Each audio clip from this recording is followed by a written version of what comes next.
So this question comes up quite a lot. If I awaken, if I realize my true nature, what happens to my relationships?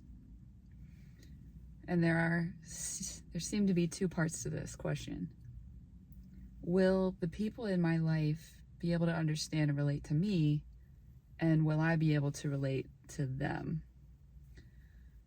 On the first side of that, will other people be able to understand this? Not really, no. But the fear in this question is, am I going to end up feeling isolated or losing people? And this comes from the perspective of the ego, of the idea that valuable things can be lost. And in A Course in Miracles, there's this line right at the beginning that has always stuck with me, which is that nothing real can be lost. If my relationships fall apart as a result of my growth, of my standing up for myself, of my willingness to experience the full range of emotions that have previously been suppressed, and maybe that looks a little messy in a temporary sense, then those relationships are ones that will not go forward with me. As they say, vibrating higher. As I vibrate higher, so as this experience becomes one of greater consciousness, which means less fear. And a note on this, you can move from fear, from feeling totally disempowered, through into anger before you reach a point of things not bothering you so much. So if there are people who only want you to remain small and scared, and they don't like this part of you that's starting to recognize that I am worth standing up for, I don't want to be afraid of self-expression anymore. As this process happens, it can be messy, and if there are those around you who are intolerant to that, they're going to fall away. And maybe it's just temporary, maybe it's permanent. In this experience, there was the sense of I've lost everything. And this comes from multiple things. First of all, your relationships have to have already been established in the mode of your being disempowered for others to have gotten used to or taken for granted the idea of you as limited, as not speaking up.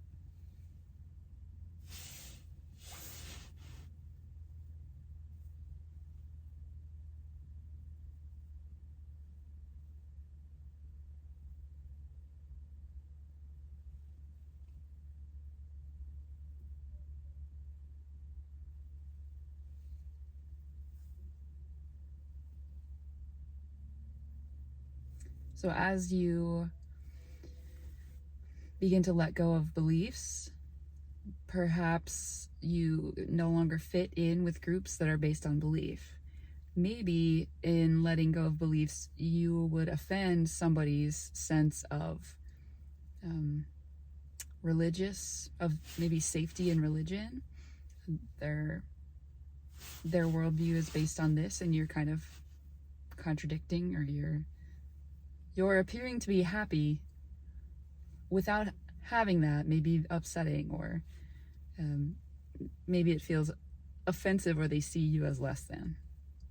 Anyway, all of these things ultimately amount to my true nature, the truth, is resisted in these experiences. They're simply going to fall away.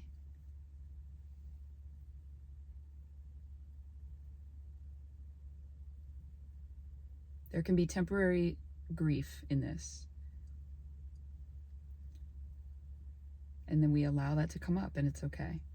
There can, depending if we are consistently remaining in our natural state, or maybe there's a back and forth play happening, the ego can try to co-opt it back and say, look,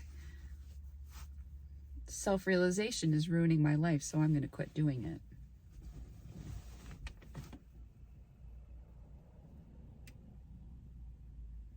So there may be a back and forth with that before it's realized that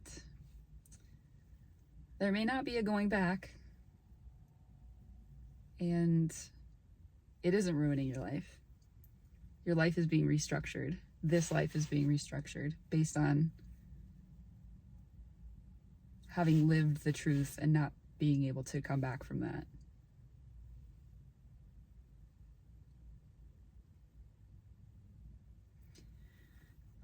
If I am placing a condition on knowing the truth, if I say I only want to know the truth, if it's not going to disrupt this illusion, this gigantic lie, then I'm saying I want the lie more than I want the truth. I'm only willing to let go of certain things, or I don't want to lose anything. I don't want the sense of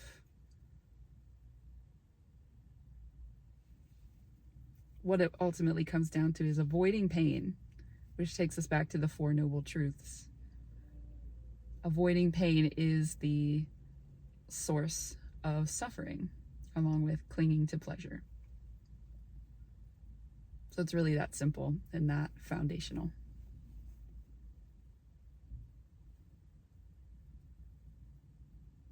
We have to be willing to let things come and go. Everything. I'm not here to perfect a human experience. I'm here to transcend it. I'm here to use the human.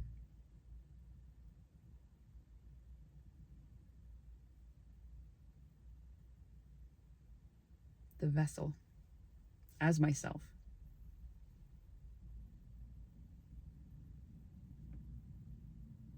The other side of this is, will I be able to relate to my loved ones? And this comes from concepts that we've packed around this idea of enlightenment. First of all, self-realization is different from enlightenment. At least initial self-realization, there is no big event. Typically, most of the time, there will be the realization, and then there will be the gradual integrating this realization as more experiences arise. But there's this idea that to realize the self is to instantly and irreversibly go into maybe a yogic samadhi state where you're kind of off the planet, maybe in a trance-like state. And these ideas attach to this simple recognition of something that's already here. These are extra and they're false.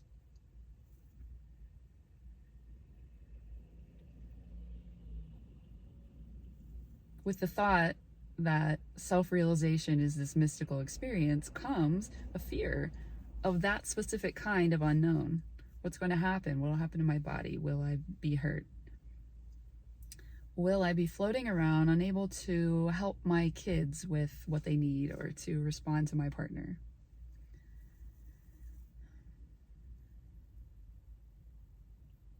In some experiences, there can be these temporary states like that, but ultimately, self-realization results in presence, results in exactly the thing that most relationships lack. In that most relationships are not loving, they're contractual. You're going to give me this thing, I have these expectations of you. This love is only based on you fulfilling certain things. That's not love.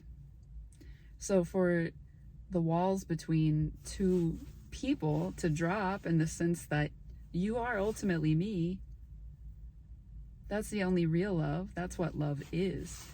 So I am the source of that love. When I stop trying to get it, trying to extract it from outside, from these sources where it's appears as a scarce commodity that needs to be earned.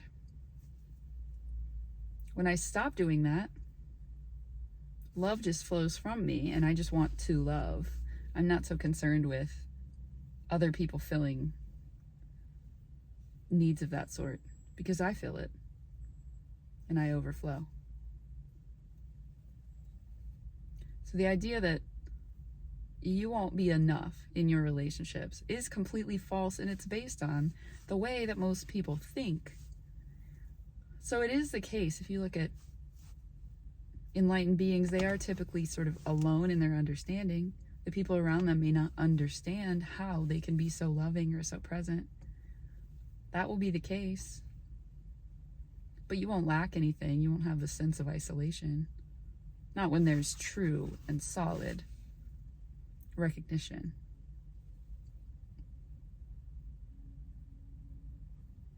Because there can be no me against the world. It's me. I'm the whole thing.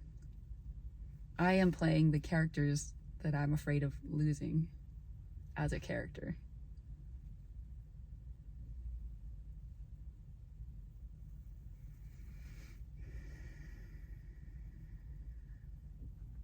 There's no real loss. The ones who cannot deal with presence in this experience,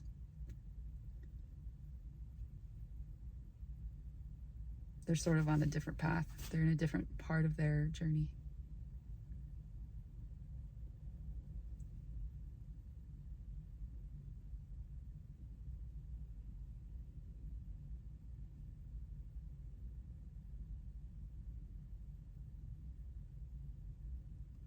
In the relative, as Heather, I lost people. It wasn't necessarily from, at least at the time, I wasn't aware that it was from awakening. It was from empowerment, not being small, and the messiness that can look like in the short term. And then in some cases, and certainly ongoing, it's a result of awakening that different choices are made, and it's effortless. It's just a matter of resonance. This form is now, or this experience is now resonating with different kinds of experiences than it ever did before. And there's a kind of uncertainty there with that of, I'm no longer experiencing the familiar old thing, but it's so clear that familiar old thing wasn't serving me anymore, that there's no grief, there's no sense of having sacrificed something. And there certainly was that, and it was worked through.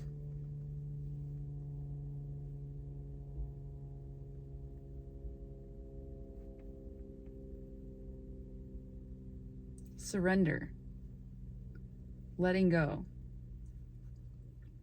is not being assured of positive outcomes.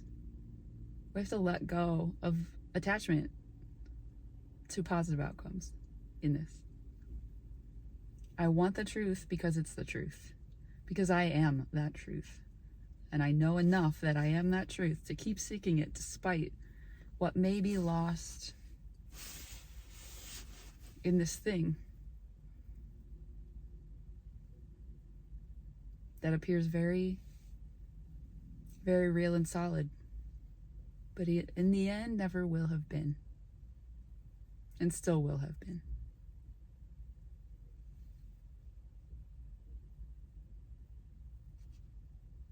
Questions like these ultimately don't have real answers. The answer is that the question doesn't apply.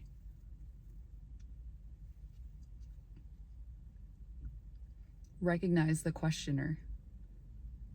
Recognize the questioner, the thought.